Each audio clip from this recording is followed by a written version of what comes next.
Hello everyone, मैं हूं पारस और आप देख रहे हैं आरती एजुकेशन। दोस्तों, आज की इस वीडियो में हम 3D आकृतियों के बारे में पढ़ने वाले हैं। 3D शेप्स के बारे में। ये 3D आकृतियां हैं, इसके प्रत्येक का एक अलग नाम होता है और इसकी पूरी विस्तार से बताने वाला हूं आज की इस वीडियो में। तो वीडियो को लाइक और चैनल को सब्सक्राइब कर दीजिए, फिर वीडियो को मैं आपको विस्तार से समझाता हूँ। 3D आकृतियाँ ऐसी आकृतियाँ होती हैं जिनमें लंबाई चौड़ाई के साथ साथ ऊंचाई या फिर गहराई भी होती है। ये एक बॉक्स है और ये एक गेंद है। इसके अंदर लंबाई चौड़ाई यानी मतलब ये लंबाई और ये चौड़ाई, इसके अलावा ये ऊंचाई भी होती है और इसी को हम 3D आकृतियाँ कहते हैं, जिनमें 3 आयाम होते हैं। क्योंकि इनमें 3 आयाम लंबाई चौड़ाई के अतिरिक्त ऊंचाई भी होने के कारण इसे त्रिविमीय आकृति कहते हैं, जिसे 3D ऑब्जेक्ट इंग्लिश में हम बोलते हैं। यह आकृतियाँ आयतन घेरती है, मतलब ये बॉक्स है तो ये आयतन घेरता है, जगह घेरता है। लेकिन जैसे ये एक पेपर है, इसमें लंबाई चौड़ाई तो है लेकिन ऊंचाई नहीं है, क्योंकि ये ना के बराबर इसकी मोटाई है। तो इसको हम 2D आकृति मानते हैं। और 3D आकृतियों में लंबाई चौड़ाई और ऊंचाई तीनों होती है और ये जगह भी घेरती हैं। इन आकृतियों के फलक, शीर्ष और किनारे भी होते हैं। जैसे ये फलक, ये शीर्ष कोनों को बोलते हैं और किनारे इनकी, ये वाली आकृतियों को हम किनारे बोलते हैं। इसके बारे में चलिए हम विस्तार से पढ़ते हैं। 3D आकृतियों में पहला नंबर आता है, वो आता है घन का, जिसे इंग्लिश में हम क्यूब कहते हैं। घन एक ऐसी 3D आकृति होती है जिसमें 6 फलक होते हैं। ये फलक, इसको हम फलक बोलते हैं। ये 6 फलक होते हैं और 8 शीर्ष होते हैं। ये जो कोने हैं ये इसके शीर्ष कहलाते हैं। ये इसमें 8 होते हैं और 12 किनारे होते हैं। ये वाली जो जगह है ये इसके किनारे कहलाती है। ये इसमें 12 होते हैं और ये ऐसी आकृति को हम घन कहते हैं, जिसे इंग्लिश में क्यूब कहते हैं। और ये एक क्यूब है जिसे बच्चे खेलते हैं खिलौने। ये क्यूब ही है और इसे मैंने सोल्व तो नहीं किया, लेकिन इसे क्यूब ही कहते हैं। 3D आकृतियों के अंदर जो नेक्स्ट नंबर आता है, दूसरा नंबर, वो आता है घनाभ का, जिसे इंग्लिश में हम क्यूबॉइड कहते हैं। घनाभ की आकृति लगभग घन जैसी ही होती है, लेकिन इसमें एक फ़र्क है। जो घन है वो उसकी लंबाई चौड़ाई और ऊंचाई तीनों बराबर होती है, लेकिन घनाभ की आकृति में ऐसा नहीं होता है। घनाभ की आकृति में लंबाई चौड़ाई और ऊंचाई तीनों अलग अलग होती है। ये इसकी चौड़ाई है, ये इसकी लंबाई है और ये ऊंचाई है। तीनों का मान अलग अलग होता है। जैसे कि एक ईंट होती है, वो घनाभ का एक उदाहरण है। जैसे ये बॉक्स है, ये बॉक्स है, ये सब घनाभ के उदाहरण है, क्योंकि इनकी लंबाई चौड़ाई और ऊंचाई तीनों अलग अलग होती हैं।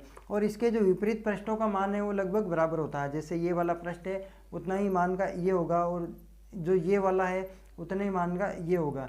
तो ऐसे विपरीत पृष्ठों का मान लंबाई चौड़ाई और क्षेत्रफल में बराबर होता है। और घनाभ के 6 आयताकार फलक होते हैं। इसके अंदर वर्गाकार फलक होते हैं और इसमें आयताकार फलक होते हैं। और 8 शीर्ष और 12 किनारे लगभग ये घन की तरह ही होते हैं।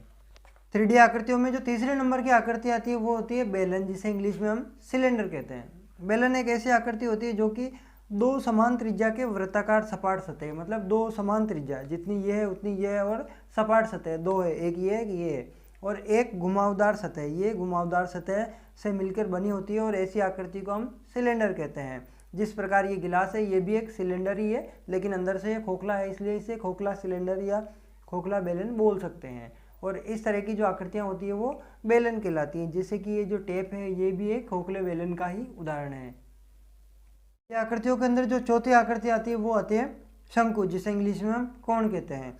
शंकु की आकृति ऐसी आकृति होती है जो कि एक शीर्ष बिंदु तथा वृत्ताकार आधार को मिलाने से बनती है। मतलब वृत्ताकार आधार ये है और ये एक शीर्ष बिंदु है, इसको मिलाने से जो आकृति बनती है वो शंकु कहलाती है। इसमें एक शीर्ष, ये वाला जो शीर्ष है, और एक तिरछे घुमावदार सतह, मतलब ये तिरछी है घुमावदार सतह, और एक सपाट सतह का वर्ताकार आधार होता है। सपाट सतह का वर्ताकार आधार होता है, जो कि बर्थडे की जो टोपी होती है वो भी शंकु ही होती है। और इसी तरह की आकृतियों को हम शंकु कहते हैं, जिसे इंग्लिश में कोण कहते हैं। 3D आकृतियों में जो 5वें नंबर की आकृति आती है वो है पिरामिड। ये एक पिरामिड की आकृति है। वर्गाकार आधार सतह को कुछ ऊंचाई पर स्थित एक बिंदु से मिलाने से पिरामिड का निर्माण होता है। मतलब ये वर्गाकार एक आधार सतह है और ये एक शीर्ष है। इस शीर्ष को मिलाने से जो आकृति बनती है वो है पिरामिड। और पिरामिड के अंदर एक शीर्ष होता है। ये शीर्ष 4 त्रिभुज के आकार की सतह होती है, ये त्रिभुज है। ऐसी 4 त्रिभुज के आकार की जो सतह होती है और एक वर्गाकार आधार सपाट सतह होती है। ऐसे इन आकृतियों से मिलकर एक पिरामिड का निर्माण होता है। और गीजा के पिरामिड के बारे में आपने सुना है, बहुत प्रसिद्ध जगह है। तो ये ऐसी आकृति पिरामिड कहलाती है। 3D आकृतियों के अंदर जो छठे नंबर की आकृति वो होती है गोला, जिसे इंग्लिश में हम स्फेयर कहते हैं। ये एक ऐसी ठोस आकृति होती है जिसमें पूरी आकृति में एक ही सतह होती है और वे भी घुमावदार होती है। मतलब इसमें पूरी एक ही सतह है और ये भी घुमावदार सतह होती है और गोले के केंद्र से बाहर की ओर सभी दिशाओं में समान दूरी होती है। मतलब इसका जो केंद्र है उससे बाहर की तरफ जो परिधि है इसकी जो पूरी समान दूरी होती है सभी दिशाओं में। ठोस गोले में ना तो कोई शीर्ष होता है और ना ही कोई किनारा होता है और ऐसी आकृति को गोला कहते हैं, जिसे इंग्लिश में स्फेयर कहते हैं। जैसे कि ये गेंद है, फुटबॉल है, ये सब अपनी पृथ्वी भी एक गोला ही है। 3D आकृतियों में 7वें नंबर की आकृति आती है अर्धगोला, जिसे इंग्लिश में हेमिस्फेयर कहते हैं। जब एक पूर्ण गोले को बराबर काटकर दो भागों में बांट दिया जाता है तो स्वतंत्र रूप से दो अर्धगोलों का निर्माण होता है। मतलब एक गोले को अगर अपन काट देते हैं तो दो अर्धगोले बनते हैं। जैसे इसको हमने काट दिया है तो एक अर्धगोला ये हो गया, एक अर्धगोला ये हो गया। एक अर्धगोले के अंदर एक घुमावदार सतह और एक वर्ताकार सपाट सतह होती है और ऐसी आकृति को हम अर्धगोला कहते हैं। लास्ट और अंतिम आकृति है खोखला अर्धगोला, होलो हेमिस्फेयर। जब एक बड़े अर्धगोले में से एक छोटे अर्धगोले को काटकर निकाल दिया जाता है तो खोखले अर्धगोले का निर्माण होता है। मतलब ये एक अर्धगोला है, इसमें से एक छोटा अर्धगोला हम काटकर निकाल देते हैं, जैसे कि हमने इसमें से निकाल दिया है।